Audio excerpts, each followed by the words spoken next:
Ok, bienvenue dans ma vidéo. Aujourd'hui, nous allons apprendre comment démarrer un serveur front-end et back-end. Là, nous sommes sur le front-end. On va taper npm start. On appuie sur entrée. Le serveur va compiler, il va assembler tous les fichiers et il va en faire un programme fonctionnel. Euh, pour le serveur back-end PHP, artisan server. Le serveur back-end va démarrer. Au préalable, pour démarrer, il ne faut pas oublier, si vous utilisez OnePlus ou ce que vous utilisez, vous devez démarrer Apache MySQL. Lui, dès que vous l'avez démarré, on ne le démarre qu'une seule fois.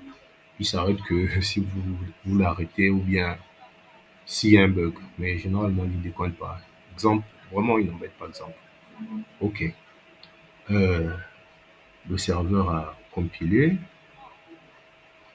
le back-end a démarré, le front-end a démarré. Il a compilé sans problème. Mais là, nous sommes en mode test. Donc, on est travail en local. Ce n'est pas idéal, c'est pas la version finale, donc c'est un peu lent. La commande npm start. En développement, c'est npm run build. On va compiler et ça va aller plus vite. OK. Le serveur a commencé à travailler. Là, déjà, vous voyez que lui, on voit JPEG, ce sont des images. Ce sont des images qu'il essaye d'afficher. Mais, comme on constate ici, ces images ont été générées par un seeder. Donc, du coup, lui n'est pas parti chercher les véritables, les véritables liens des images pour les afficher. D'où l'erreur. Il faudrait les afficher manuellement. Bon. Ici, nous sommes sur la page de l'utilisateur normal. On retrouve les missions qui sont disponibles et à droite, on retrouve les dernières missions que les autres utilisateurs de la plateforme ont réalisées. C'est ici à droite. Ensuite, ici, on retrouve l'activité, on retrouve ce que l'utilisateur a fait comme mission et ce qu'il a proposé comme mission. Ici, par exemple, c'est ce qu'il a proposé comme mission. Personne n'a encore fait la mission parce que bon, on est dans un environnement test. Ici, on va retrouver les badges. Chaque fois qu'un utilisateur fait une mission, il aura des badges. Ici, on a la page classement. C'est là où on retrouve tous les utilisateurs. Bon, du moins ceux qui participent, les travailleurs et les demandeurs, on les retrouve ici. Ça, j'ai pas vu ça sur des plateformes comme Rapid Worker et autres. Bon, j'ai implémenté ça pour donner un peu plus de fun à la plateforme. Ici, on est sur la partie portefeuille. C'est ici là où on fait le dépôt et les retraits. On a déjà configuré Stripe. On peut procéder à un paiement. On patiente un peu. Voilà. La page d'administration. L'interface est en train de s'ouvrir. On choisit par carte bancaire, PayPal si on veut. On paye par PayPal, carte bancaire. On peut payer par carte bancaire. Bon, on a le code TES 42 42 42 42 42. Bon, ici le serveur n'est pas allumé, donc du coup la transaction va passer en pending. Bon, ok, on continue, on va essayer de valider la transaction, on va mettre le mot de paye pour un Amazon Pay. Tout ça, ça fonctionne. On va payer. On a mis 10 € je crois. 10 €. Paiement réussi. Bon. Comme le serveur n'est pas démarré, il passe en pending automatiquement. Vous voyez, pending, 29 juillet.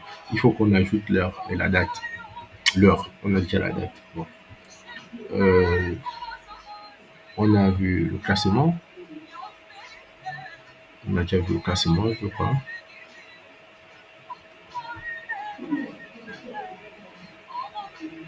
Voilà, le classement, premier, deuxième, troisième, expérience utilisateur. Il y a 5 points. C'est ici, nous on retrouve un peu le classement. Oh, pourtant, pouvoir. Oh, jetons dépensés. Il y a des utilisateurs qui utilisent beaucoup les jetons, hein. Ok, d'accord. Ok, on va se déconnecter. Ça, c'était la partie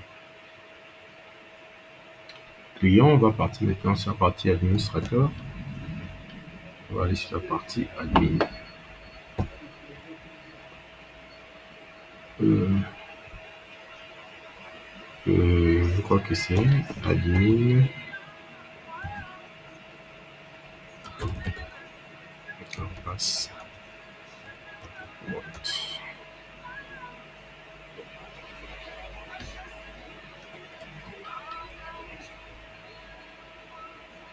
Feedback.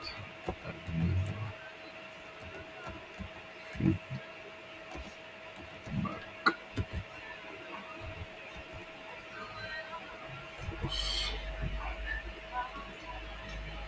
Comment j'ai oublié mon mot de mon adresse admin? Bon, on va essayer admin. Arrobase mail.com.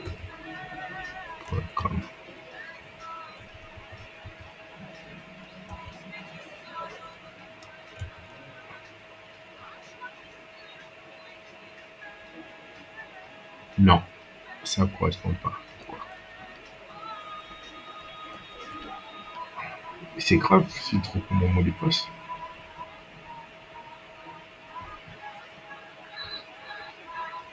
Je vais trouver mon mot de passe ici. C'est pas grave. On est dans le back-end. Il faut qu'on aille dans le back-end. Back-end. On va chercher dans, on va aller dans database parce que c'est un mot de passe seeder en fait. On va aller dans les seeders. Seeder, database seeder, mission seeder, user seeder. On va voir dans user. On va trouver le mot de passe ça, forcément. De toute façon, on va trouver le mot de passe.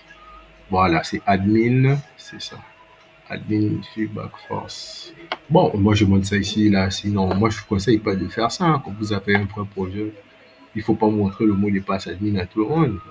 Ça, c'est un mot de passe qui a été généré par Seeder. Contrôle plus C. Bon, je vais ajouter un peu d'argent à mon compte parce que je trouve que là c'est faible. 2 millions. Je ne vous conseille pas de faire ça pour de vrai, sinon ça va vous amener des problèmes. Vous gérez l'argent des gens, donc du coup, euh, si vous vous mettez à faire n'importe quoi, vous allez vous retrouver dans les problèmes, des sérieux problèmes. Donc, faut pas faire ça. Euh, donc, on vient ici, on va essayer de se connecter avec le mot de passe admin. Voilà. Admin feedback force, le mot de passe est là. On se connecte en mode administrateur. C'est la même interface en mode administrateur. Tout le monde voit. Ça, on a déjà vu. Mission, mon activité. Ici, ouais, il a zéro. Seigneur, l'admin ne peut pas avoir zéro. Comment c'est possible? Mais c'est grave. Bon, bref, il a zéro. Ouais, la première fois. Ouais, normal, c'est normal de qu'il ait zéro parce que il faudrait pas qu'il ait de l'argent. Il n'a pas fait de dépôt. Donc ici, on retrouve les missions qui sont disponibles. Et ici, ce sont les missions qui sont terminées. Donc, ce sont les missions qui sont terminées. On va essayer de charger plus. Voilà. On a fait le tour des missions 1300. Erreur d'image. Ok, d'accord. Dans le classement, l'admin, normalement, il ne doit pas avoir de restrictions sur la page de classement. Ah, très bien. Il n'y a pas de restriction comme sur l'autre page. Portefeuille, c'est le même. On ne veut pas, on a tous le même portefeuille. Si l'admin veut déposer ses jetons, il dépose ses jetons. Maintenant, la seule différence, c'est cette partie. Ça, c'est la partie d'administration. Vous avez remarqué que sur l'autre page, il n'y avait pas la partie admin. C'était pas là parce que c'est une route protégée. N'importe qui ne doit pas avoir accès à la partie admin, sauf les utilisateurs administrateurs. Donc, sur le tableau de bord administrateur, on retrouve un classement des meilleurs travailleurs. C'est déjà là affiché, le premier, le deuxième, le troisième. Il n'y a que 3 utilisateurs sur la plateforme. Le meilleur demandeur, gestion des utilisateurs. Ici, on peut supprimer un utilisateur, le bloquer, le promouvoir premium. Si on veut qu'un utilisateur qui a bien travaillé, un mois, on peut le promouvoir premium, qui ne paye pas. C'est possible. On peut aussi le retirer du classement. On a le classement ici, le retirer du classement. Euh, Ici, on a la possibilité, si jamais un utilisateur a un problème avec son téléphone, il a l'écran cassé, il ne peut pas envoyer, il ne peut pas faire la mission, il peut envoyer un message à l'administrateur pour pouvoir créer la mission à sa place, même si c'est déconseillé de le faire, parce qu'après, ça met des problèmes. On peut créer la mission à la place d'un utilisateur. Ici, on peut supprimer les missions, si on trouve qu'une mission est un peu gênante, un peu dérangeante, ou bien ça ne cadre pas avec nos principes, on peut supprimer cette mission-là. D'ailleurs, on va essayer. On supprime une mission. Mission dièse 31 supprimée. Bon, ce chargement-là, on doit l'enlever. Pourquoi? Parce que comme on travaille sur notre base de données, normalement, on ne doit pas avoir un chargement aussi long. Donc, on peut supprimer toutes les missions. Ici, on a les réponses de différents utilisateurs. On voit ici que c'est approuvé. Euh, L'utilisateur qui a réalisé la mission, c'est Standard User. Il a voté A. Donc, sur cette partie interface administrateur-là, il manque qui a proposé la mission. On voit bien la mission, mais on ne sait pas qui a proposé ça. On voit standard utilisateur, contenu, c'est approuvé, mais qui a proposé la mission ou bien qui a réalisé la mission. Donc, dans la gestion des réponses, on va ajouter cette donnée-là. Ici, on peut voir l'historique des transactions. L'administrateur a le pouvoir de voir tout ça, complète, pending. Il y a un utilisateur qui a fait un retrait de 300 jetons. Et ici, on peut réinitialiser le classement. Ici, on a le footer. Là, on retrouve les conditions d'utilisation. Et